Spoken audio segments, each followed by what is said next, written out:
Hi, I'm Dave from Military Antiques Toronto, and today I'll show you some of the other items that walked in the door as I get my comic relief every day. So, well, not every day, actually. My comic relief is on Wednesday, Thursday, and Saturday around here because somebody shows up and he's good for comic relief. Anyways, as he would say. So this family walks in, the son walks in with his father's stuff. And he's come in a few times and sold me some stuff. And at first I didn't, know he was coming back with more. And then he comes back a second time and he calls me and comes back a third time. So the kilt actually came, that I have listed and showed you earlier, came from him. But so his father started off in the Camerons of Ottawa and ended up in the service battalion as the RSM up in Pet, I'm gathering, 2 service. So kind of neat, not something you find every day, but he sold me everything. He didn't want it. Him and his brother didn't want it, so I bought it off them. It's a shame when families sell their stuff, but look, the reality for all of you, and please pay attention, none of you is taking it with you, period. It's not going to happen. So as much as you think you are, you're not. Someone will dig you up because there are people like that in this hobby and in every hobby. If they find out you have the stuff and you're buried with it, they will dig you up. Don't believe me? Find out the hard way, whatever. So I got in with that kilt, a ring of power for the Cameron Highlanders of Ottawa. So it's an old school silver, sterling silver actually, marked as you can see in there if you can make that out. It's sterling silver. It's not named to the person who owned it, but it came from the family. So that's kind of cool. It's a ring of power. I asked a friend of mine who was in the Camerons if he had his ring of power, and he kind of went, "What do you mean? Oh, the regimental ring?" I'm like, "Yeah." He's like, "Oh, yeah, I got that." So I sent him a picture of this. He's like, "Oh, that's old school." Okay, whatever. So I don't know what they're wearing now, but it's all good. So I only kept these with this. These are nothing tremendous. They're not rare.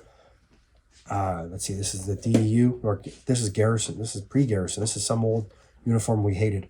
And then we get the combat for 2 service battalion, but they have nothing on. So this gentleman's medals are here. Oh, I won't even put this together. The SSM is not named. That's okay. That's fine. They never were. But the CD and 2 bars that came with it are. So as you can see on the medals here, I try and read it myself.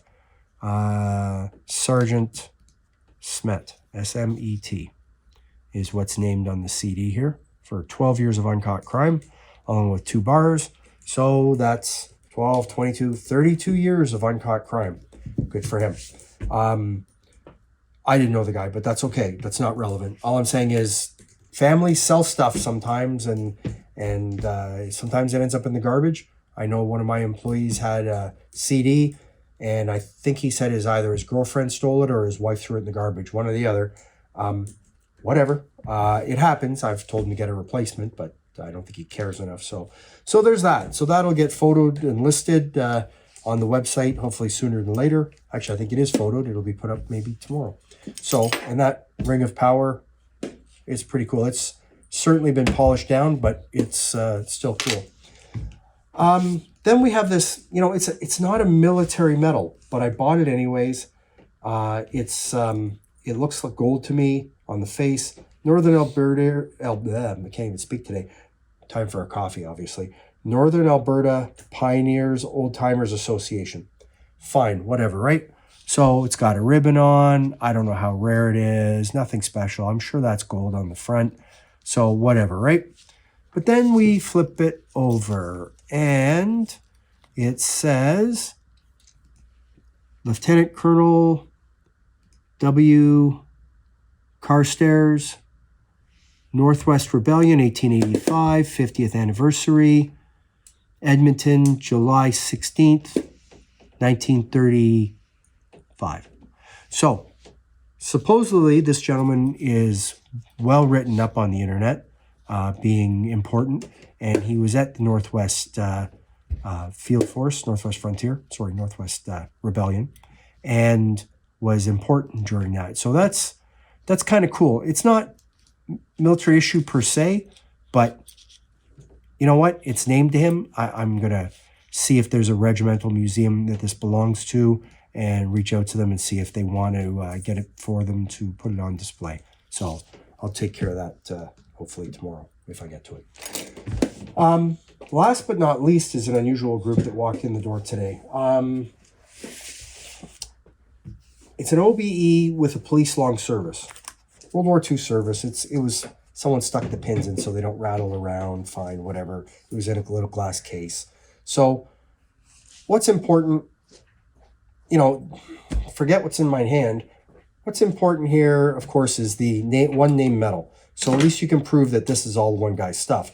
So it's a police long service medal, and it says Inspector Alan Aungiers, Aungiers.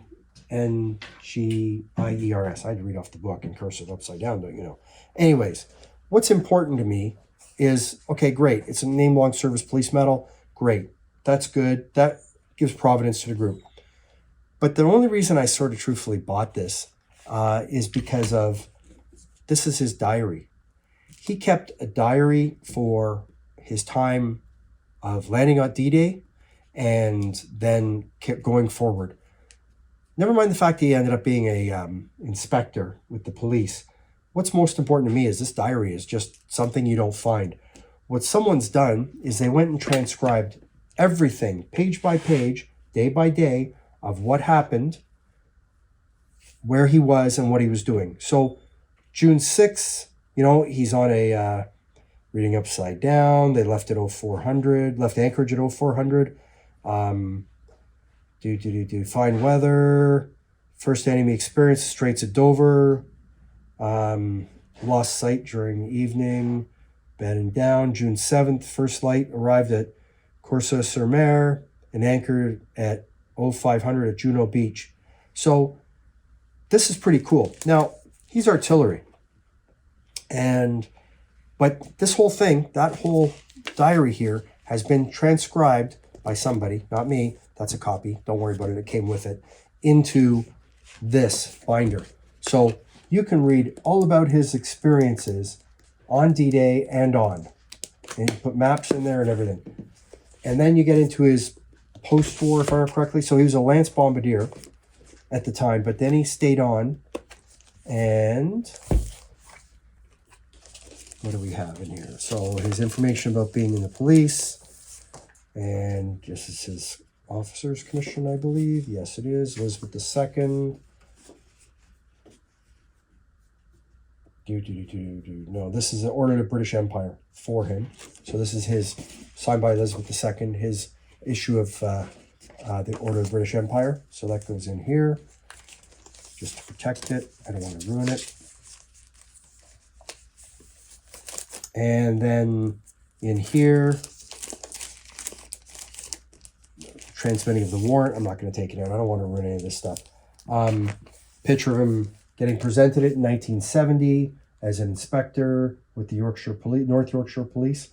So, and then of course the London Gazette. So this is, and the original ribbons, because these are replacement ribbons, because you want to take care of this stuff, obviously. I don't collect this, truthfully. It's neat, meaning I don't collect this. It's neat because of the diary, truthfully. That's why I like it so much. It's not something you normally find. The standard World War II medals there are nothing special in general. I know that sounds bad. I wasn't there. They're not special in the way of collectors. They're special to family members and members who receive them. I understand that. But us as collectors, we don't, they're not rare in the standard 5 medals. So, but then we get the OBE and the police long service, it really helps the group value-wise and collectability-wise. But the diary, to me, is what really sets it right out there. And there's newspaper clippings in there and maps and everything. And they're all been copied into this binder here. So that's a cool item. So that just walked in the door today. So something different. You never know what's going to come in the door when you have a retail store. Anyways, thanks for looking. Follow me on YouTube, Instagram, Facebook. Check out my website, militaryantiquestoronto.com. You know what? You never know what's going to end up on there. It's crazy the amount of stuff that walks in the door. I would have put this 52 set on there, except that somebody already bought it. And now I got to deliver it. And I think it's about 300 pounds. So whatever. Doesn't matter. It's going to a museum. They're happy. That's all that matters. Anyways, thanks for looking. Have a good day. Take care. Bye.